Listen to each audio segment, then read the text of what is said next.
John here. Electricians need to know. Electricians need to know about split bolt connectors. Now, split bolt connectors have been around a very long time. They called them Brundys back in the 60s because a company called Grundy made them. Now, Grundy still makes them. I think they made this one here. And a lot of other manufacturers make them also.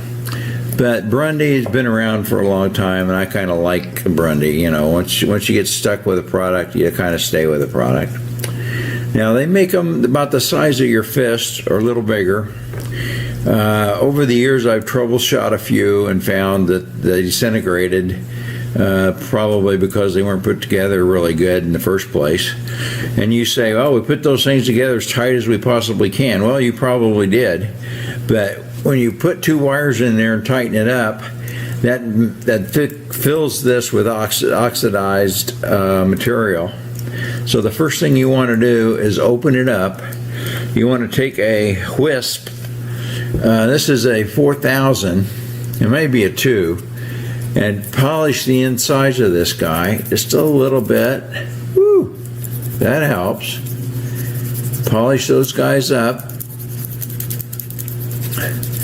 Now the cap is too diagonal a little bit, so I took some scissors and I cut that swipe in two, made it really narrow, so I can get. Now these swipes are the same thing on both sides, so you can get in there and get those caps and get the bottom armature. Sit right in there. Now, these things are made so you can't put a lot of pressure on them on purpose, because you don't want to reconfigure the surface. You just want to take the oxidation off. Okay, now we make a grease. Now that we got that cleaned up a little bit, we make a grease at buskit.com. This is 0.4 ounces. This is good for about 10 panels, rebuilding panels. That's breaker grease. That's for buses and breaker connections. We can use them for deoxidizing a connection also. So, breaker grease, we could use a little brush and take our wire, coat the wire. Now, you know about aluminum wire married to copper wire, and you always put no locks on it. It cuts the electrolysis down. Now, two dissimilar metals is a thermocouple. If you put them together and heat it, conducts. Okay, you get a plating action because of it, and that's why copper to aluminum fail, because of that plating action. Well, in AC, even though they're both copper, you still get this electrolysis between the two, but you get it in both. You take some material here and dump it in over there, and back and forth over the years creates oxidation inside the metal. It makes hard spots. It makes non-conductive spots. It gives the connection a problem. So now that you've greased it, you stick your connector in there, or your wire in the connector. Now make sure you don't get any insulation in that. Now screw it up nice and tight.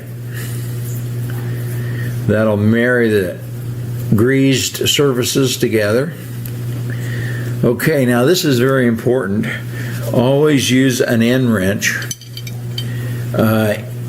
Now, I was a roller coaster expert for a long time. And do you think I would let a machinist work on a roller coaster, or anybody else work on a roller coaster with an adjustable wrench? No, we don't allow that. So anyway, it's kind of hard to do down here on a desk. So anyway, there we go.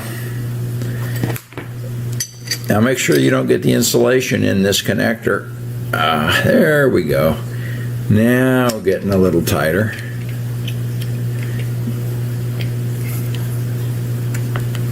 Okay, now on a maintenance bench or something, or out in the field, you can kind of get them a little rougher. You can get them tight. Okay, so there's our connection. We've got it pretty solid. We squeeze the grease in there, which takes out the oxygen in there. And now all we need to do is lock it down. And I didn't from this vantage point. It's a little difficult to do. So now we need to take 33, Scotch 33, and tape this connection. Then we need to take Scotch 130C and tape it over the 33 with the 130C. That kind of waterproofs it and gives it a little cushion, so you can bang it around a little bit. So after you get the 130C on it, then you go back over it with 130 or with 33 again, and that gives you a really good cushion in case this is banging around inside a motor or someplace. So anyway, that's the way we put a split bolt connector together. We take the oxygen out of it, we squeeze it down with end wrenches, and hopefully this will last forever. Let's hope. So,